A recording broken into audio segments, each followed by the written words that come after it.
আমার সামনে এখন যে সোলার চার্জ কন্ট্রোলারটি দেখতে পাচ্ছেন, তো এটাকে বাংলাদেশে আসলে অরেঞ্জ কালারের কন্ট্রোলার নামেই বেশি চিনে। আর আপনারা এখানে যে স্পেসটা বা এখানে যে জায়গাটা দেখতে পাচ্ছেন, এইখানে আসলে এক একটা কোম্পানি তাদের ইচ্ছা মতো এক একটা স্টিকার লাগায়। তো মোট কথা হচ্ছে, ভিডিও শুরু করার আগে আপনাদেরকে একটা সত্যি কথা বলে নেই, সেটা হচ্ছে যত স্টিকারই আপনারা দেখেন, এই সবগুলো কন্ট্রোলার কিন্তু সেম। এক একজন এক একজনের মতো স্টিকার লাগায়। তো আপনারা এই স্টিকার দেখে বিভ্রান্ত হবেন না এবং ভাববেন না যে আপনারটায় এএসসি লেখা আছে বা কারোটায় আফরোজা লেখা আছে, এটা সেটা লেখা আছে, তারটা হয়তো আসল, যেটাতে লেখা নেই সেটা হয়তো ডুপ্লিকেট। এইরকম ভাবার বা এরকম সন্দেহ হওয়ার কোনো কারণ নেই। তো এই সোলার চার্জ কন্ট্রোলারের মেইন যে কাজ, আমি আপনাদের সাথে আজকে এই বিষয়গুলো নিয়েই কথা বলবো। তো আপনারা এই ভিডিওটি দেখার মাধ্যমে বুঝে যাবেন আপনাদের আসলে এরকম পিডাব্লিউএম নেওয়া উচিত নাকি আপনাদের এমপিপিটির দিকে যাওয়া উচিত। দুইটারই দুইটা সুবিধা আছে, এবং কোনটার বেশি সুবিধা কোনটার কম সুবিধা, এবং সেই সাথে এই যে যে সোলার চার্জ কন্ট্রোলারটি আছে, আমি আজকে আপনাদেরকে এইটা সম্পর্কেও বলবো। তো অনেক ভাইয়ারা বলছিলেন যেন এই সোলার চার্জ কন্ট্রোলার সম্পর্কে একটা রিভিউ দেই। তো আমি এটা ব্যবহার করতেছি বেশ কয়েকদিন হয়ে গেছে। তো ইতিমধ্যে আমার কাছে এটাতে কোনো প্রবলেম মনে হয়নি, এটা ব্যাটারিকে ঠিকভাবে চার্জ করতে পারছে। আর এটার আসলে বিল কোয়ালিটি নিয়েও বলার কোনো কিছু নাই। তো আমার ইউজেসে আমি এই পর্যন্ত এই কন্ট্রোলারটাকে গরম হতে দেখি নাই। আমি একবারও এখানে কোনো প্রকার হিট লক্ষ্য করি নাই। হিট লক্ষ্য না করার পেছনে বেশ বড় একটা কারণ রয়েছে। এটা পিডাব্লিউএম, অন্যদিকে যেগুলো হচ্ছে এমপিপিটি গরম হবে, কিন্তু পিডাব্লিউএমগুলো তুলনামূলক কম গরম হবে। এটা কম গরম হওয়ার আরও একটা বড় রিজন আছে, সেটা হচ্ছে আমি এখন যেটা ইউজ করছি, আপনারা আমার সামনে যেটা দেখতে পাচ্ছেন, এটা হচ্ছে 50 এম্পিয়ারের একটা সোলার চার্জ কন্ট্রোলার। আর আমার এখানে ম্যাক্সিমাম সর্বোচ্চ লোড আসে 15 এম্পিয়ার। তো এই জন্য হচ্ছে আপনারা এখানে তো এই জন্য আমি এখানে এই সোলার চার্জ কন্ট্রোলারটাকে গরম হতে দেখি না। এটা গরম হয় না বললেই চলে। এই যে এখন 10.5 এম্পিয়ার করে আসতেছে। আর এটার যদি আমি বিল কোয়ালিটি বলি, তাহলে এটা যথেষ্ট শক্তপোক্ত আমার কাছে মনে হয়েছে। এবং আপনারা পিছনে দেখলে বুঝতে পারবেন এখানে একটা হিট সিঙ্ক আছে। তো আসলে যতটুকু গরম হয়, এই গরমটা বা এই হিটটা এই হিট সিঙ্কটা অ্যাবজর্ব করে নেয়। তো যার কারণে এইখানে হিটিং বা এরকম কোনো কিছু আমি এখানে এই পর্যন্ত লক্ষ্য করি নাই। আর যখন একটা কম্পোনেন্ট বা একটা ডিভাইস যখন গরম বেশি হয়, তখন ওইটার লাইফ স্প্যানটাও কমে যাওয়ার চান্সেসটা অনেক বেশি থাকে। তো যেহেতু এটা গরম হচ্ছে না এবং আমার ক্যাপাসিটি অনুযায়ী আমি বলা যায় প্রায় 3 থেকে 4 গুণ বেশি নিয়েছি, যার জন্য আমার এটা লাইফ টাইম আশা করা যায়, যদি ভাগ্য ভালো হয়। নর্মাল চিন্তাভাবনা থেকে বোঝা যায় এটা আমার বেশ অনেক বছর চলে যাবে বলে আমি চিন্তা করতেছি, যেহেতু এখানে সব কিছু বেশি আছে। অন্যান্যগুলো তো দেখা যায় যেটা 20 বা 30 এম্পিয়ার, ওইটাতে যে মসফেট থাকে, এখানে মসফেটের সংখ্যা তার থেকে ডাবল রয়েছে। তো একসাথে যেহেতু ছোট একটা লোড অনেকগুলো মসফেটে হ্যান্ডেল করে, যার জন্য এখানে গরম তুলনামূলক কম হয়। কারণ মসফেটগুলো তাদের 100%-এ ইউজ হতে পারে না, যার জন্য গরমটা তুলনামূলক কম হয়। তো এই ছিল এখানের যে ওভারভিউ সেটা।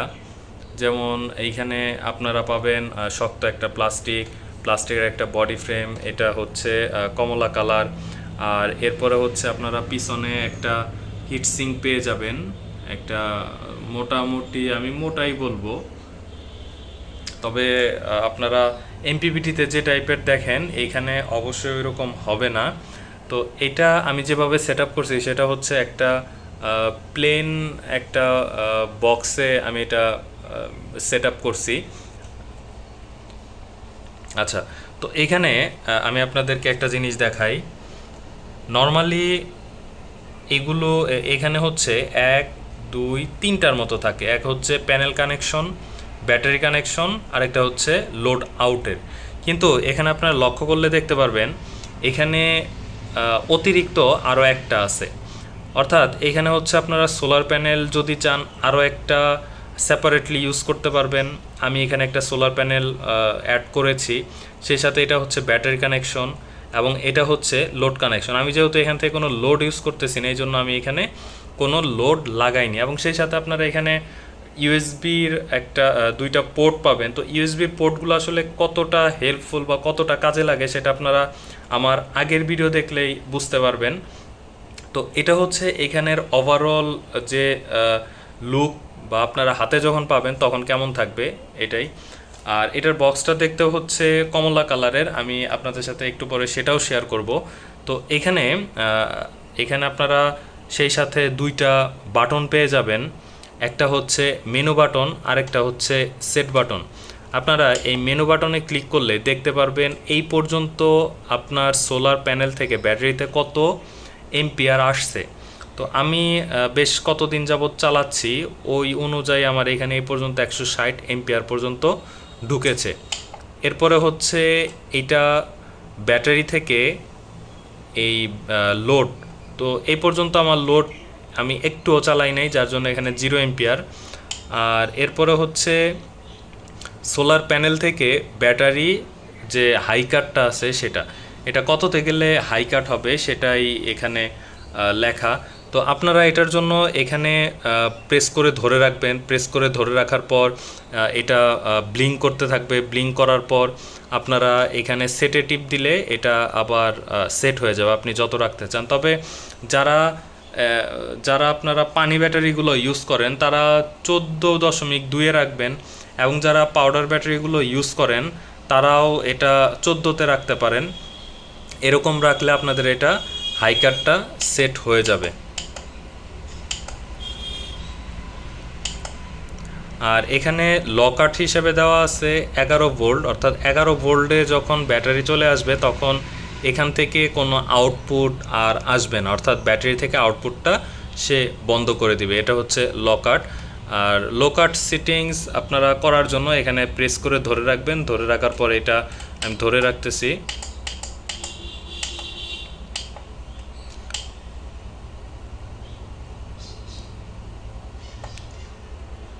এই যে আপনারা দেখতে পাচ্ছেন এটা ব্লিঙ্ক করতেছে। তো এখন আপনারা এখানে ক্লিক করলে এটা বাড়বে, এরপর আপনারা যখন আবার ক্লিক করবেন বাড়তে বাড়তে আস্তে আস্তে আবার কমে যাবে এরকমভাবে। তো যেহেতু আমি এটা করব না, এই যে দেখেন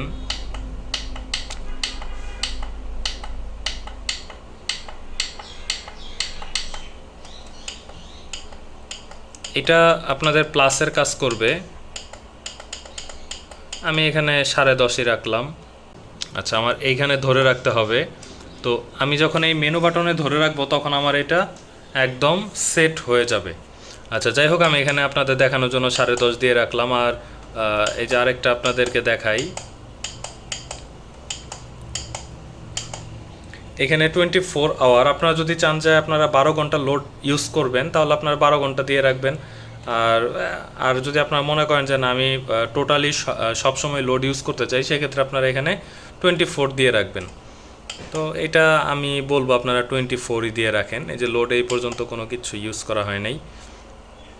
এই যে এটা হচ্ছে ইউজার। তো এই সেটিংসগুলো করলেই আপনাদের হয়ে যাবে। খুবই সিম্পল এবং খুবই বেসিক। আর এখানের যে স্ক্রুগুলো আছে আমি আপনাদেরকে একটু দেখাচ্ছি, ফ্ল্যাশ অন করে দেখাই।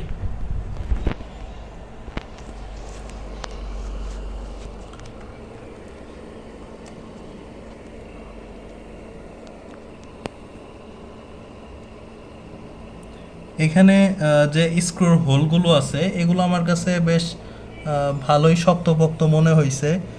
আর এখানে যে স্ক্রুগুলো আপনারা দেখতে পাচ্ছেন, এই স্ক্রুগুলো যথেষ্ট মানে হেভি মানের, অনেক হেভি মানের স্ক্রু এগুলো। সেই সাথে আমি আপনাদেরকে এই ডিসপ্লে সম্পর্কে আরেকটু বলে দেই। সেটা হচ্ছে যখন আপনারা সোলারের সাথে কানেক্ট করবেন তখন সোলারের এই চিহ্নটা চলে আসবে, এই লোগোটা চলে আসবে, এবং এখানে ব্যাটারির আইকন থাকবে, এবং এটা হচ্ছে লোড আইকন। তার মানে আপনি চাইলে এখন লোড ইউজ করতে পারবেন। তার মানে ফার্স্টে প্যানেল, প্যানেল থেকে ব্যাটারি, ব্যাটারির পরে লোড। আর এখানে আপনারা দেখতে পাচ্ছেন ব্যাটারি ভোল্টেজ দেখাচ্ছে 13.8। আমি এটা 14.2-এ সেট করেছি। এটা 14তে গেলে অটো কাট হয়ে যাবে। আর এই ব্যাটারি 14তেই যথেষ্ট অটো কাটের জন্য। আপনারা দেখতে পাচ্ছেন এই যে লোডে আসে, লোডে দেখায় কত লোড এখন চলছে, অর্থাৎ ওভারঅল আপনি এখানে একটা দেখতে পারবেন যে আসলে এখন কি হচ্ছে ফুলটাই আপনি এখানে দেখতে পারবেন, আপনাকে ওয়ান বাই ওয়ান সব কিছুই দেখাবে। তো এখানে ইম্পর্টেন্ট আরেকটা বিষয় হচ্ছে, এখন দেখেন এখন এটা লাফাচ্ছে না এবং এটাও কিন্তু লাফাচ্ছে না, তার মানে কি এখানে চার্জ অফ হয়ে আছে? উত্তর হচ্ছে না, এখনও এই চার্জ হচ্ছে, চার্জ এটা চলমান আছে, তবে ব্যাটারিটা মোটামুটি ফুলের কাছাকাছি, যার জন্য এইটা আর ব্লিঙ্ক করতেছে না। আপনারা দেখতে পাচ্ছেন 10.2 ওয়াট, 10.2 এম্পিয়ার পর্যন্ত এখন আসতেছে। তো যখন এই যে এই চিহ্নটা লাফাবে তখন আপনি বুঝবেন আপনার ব্যাটারিটা অটো কাট হয়ে গেছে এবং সে আর চার্জ নিচ্ছে না, ব্যাটারিটাকে আর সে চার্জ দিচ্ছে না। আরও একটা বিষয় হচ্ছে পিডাব্লিউএম যে কন্ট্রোলারগুলো রয়েছে এগুলো কিন্তু ব্যাটারিটাকে ব্যাটারির যে ভোল্ট সেই ভোল্ট অনুযায়ী প্যানেলের ভোল্টটাকে সেট করে দেয়। সেট করে দেওয়ার পরে বাকি যে ভোল্টগুলো আছে এটা সে বাদ দিয়ে দেয়। এই জন্য আপনি এখানে খেয়াল করলে দেখতে পারবেন এইখানে ব্যাটারির যে ভোল্ট, ব্যাটারি থেকে 0.1 ভোল্ট বেশি থাকে এই প্যানেলের। এই যে দেখেন 13.9 হচ্ছে 14 হচ্ছে ব্যাটারি ভোল্ট, বা 13.9 হচ্ছে ব্যাটারি ভোল্ট, আর পিভি হচ্ছে 14, মানে জাস্ট 0.1 কম থাকবে।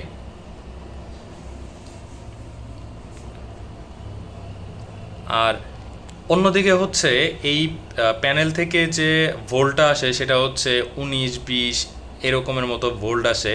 তো সে যে এখানে 14 ভোল্ট রাখতেছে হাইস্ট, এখানে এই অনুযায়ী ব্যাটারি অনুযায়ী এখন যে 14 ভোল্ট রাখতেছে প্যানেল থেকে 14 ভোল্ট আপনারা দেখতেই পাচ্ছেন। বাকি যে 6-7 ভোল্ট আছে এই ভোল্টটা কিন্তু সে টোটালি বাদ দিয়ে দিচ্ছে। তো এই ভোল্টটা বাদ দিয়ে দিলে ভোল্টটা বাদ দিয়ে দিলে এটা আপনি একটা লস হিসেবে ধরতে পারেন। এমপিপিটি যখন আপনি ইউজ করবেন তখন দেখা যাবে অতিরিক্ত যে ভোল্টটা আছে এই ভোল্টটাকে সে এম্পিয়ারে কনভার্ট করে দিবে। তো এটার অ্যাডভান্সটা আপনি কড়া রোদের মধ্যে বুঝতে পারবেন না। তো কড়া রোদের মধ্যে পিডাব্লিউএম এবং এমপিপিটি দুইটা মোটামুটি সিমিলার টাইপেরই একটা আপনাকে রেজাল্ট দিবে, কিন্তু যখন মেঘলা থাকবে, যখন রোদ কম থাকবে সেই সময়ে আপনি এমপিপিটির অ্যাডভান্টেজটা বুঝতে পারবেন, কারণ তখন ভোল্ট আপনি 20-22-এর মতো পাবেন। সোলার প্যানেল রোদে বা আলোতে গেলে 20-22-এর মতো চলে আসে, কিন্তু এম্পিয়ারটা তখন কমে যায়। যে জায়গায় পিডাব্লিউএম আপনাকে এম্পিয়ার কোনোভাবে বুস্ট করতে পারছে না, কিন্তু সেই এমপিপিটি সে কিন্তু সেই ভোল্টটাকে এম্পিয়ারে কনভার্ট করবে। সাপোজ সে যদি বৃষ্টির মধ্যে 1 এম্পিয়ার দেয় তাহলে এমপিপিটি আপনাকে বৃষ্টির মধ্যে হয়তো 1.5 থেকে 2 এম্পিয়ার বা কোনো ক্ষেত্রে 2.5 এম্পিয়ারও আপনাকে দিতে পারে। তো আপনি যখন বড় প্যানেল ইউজ করবেন তখন আপনি এই অ্যাডভান্টেজটা আরও ভালোভাবে বুঝতে পারবেন। তো আপনাদের এই চার্জ কন্ট্রোলার নিয়ে যদি আরও কোনো কথা থাকে, আরও কোনো প্রশ্ন থাকে, সেটা অবশ্যই কমেন্ট বক্সে জানাবেন, আমি আপনাদেরকে সেটা উত্তর দেওয়ার চেষ্টা করব। এবং আরও একটা জিনিস আপনাদেরকে বলে রাখি, ব্যাটারি কিন্তু এখনও মোটামুটি ফুল চার্জের দিকে, কিন্তু ফুল চার্জ হয়নি। যখন ফুল চার্জ হবে তখন প্যানেল যে ভোল্টেজ আছে প্যানেল ভোল্টেজ কিন্তু দেখা যাবে 17-18 দিকে চলে গেছে, কারণ তখন প্যানেল ভোল্টেজের সাথে এই ব্যাটারি যে কানেকশন বা ব্যাটারি ভোল্টেজ এটা কিন্তু ডিসকানেক্ট করে দিবে। ডিসকানেক্ট করে দিলে তখন ভোল্টেজ এখানে বাড়লেও এটা ব্যাটারির জন্য কোনো হার্মফুল বা ব্যাটারির জন্য কোনো সমস্যা হবে না। এবং সেটা আপনারা বুঝতে পারবেন এইখানে যখন লাফালাফি করবে তখন এটা এরকম ব্লিঙ্ক করবে। তো দেখি যদি এর মধ্যে ব্যাটারিটা ফুল চার্জ হয়ে যায় আমি আপনাদের সাথে সেটা অবশ্যই শেয়ার করব। আপনারা এখন দেখতে পাচ্ছেন এখানে প্যানেল থেকে একটা ব্লিঙ্কিং হচ্ছে, যেটা আমি আপনাদেরকে একটু আগে বলছিলাম। আর এইখানে এখন ব্যাটারি ভোল্টেজ দেখেন, ব্যাটারি ভোল্টেজটা চলে গেছে, প্যানেল ভোল্টেজ 15, প্যানেল থেকে 6.8 আসতেছে, এরপরে হচ্ছে লোডে 0, ব্যাটারির টেম্পারেচার দেখাচ্ছে 33 ডিগ্রি সেলসিয়াস, আর ব্যাটারি এখন 14.6 ভোল্টে দেখাচ্ছে। আর অন্যদিকে হচ্ছে দেখেন প্যানেল বোর্ড 15, 14, 15, 16, মানে এখন প্যানেলের সাথে অর্থাৎ প্যানেলের সাথে ব্যাটারি কানেকশনটা বিচ্ছিন্ন হয়ে গেছে, কারণ ব্যাটারি যে পরিমাণ সেট করা ছিল ব্যাটারি তার থেকে বেশি পরিমাণে চলে গেছে, যার জন্য এখন আর সেটা চার্জ করতেছে না। তো চার্জ যে হচ্ছে না, এই যে হচ্ছে ব্লিঙ্কিং, তো এটা দেখলে আপনারা বুঝতে পারবেন যে আপনাদের ব্যাটারিটা অটো কাট হয়ে গেছে এবং ব্যাটারিকে সে এখন আর চার্জ দিচ্ছে না। আর অন্যদিকে হচ্ছে আমার ওইদিকে লোড চলতেছে, তো যার জন্য এখন কিন্তু আবার ব্যাটারিকে সে চার্জ দিতেছে। চার্জ দিলেও এটা আসলে খুবই সামান্য পরিমাণে এখন চার্জ দিবে, কারণ যখনই রোদের পরিমাণটা কমে যায় তখনই দেখা যায় ব্যাটারি থেকে তো কন্টিনিউয়াসলি লোড যাচ্ছে। এই যে 3.9 আমার লোড আছে এর থেকে বেশি, কারণ আমার এখন এটা এসি লাইনে চলতেছে, আইপিএস এর মাধ্যমে চলতেছে। তো যখন এটা অটো কাট অফ করে এবং রোদের পরিমাণ কমে যায় তখন ব্যাটারি থেকে ইউজ হয়, ব্যাটারি একটু খালি হলে আবার ব্যাটারিকে সে চার্জ দেয়। তো যাই হোক, এই মূল বিষয়টা আমি আপনাদেরকে দেখালাম যেহেতু ব্যাটারিটা ফুল চার্জ হয়ে গেছিল। তো এই হচ্ছে বিষয়।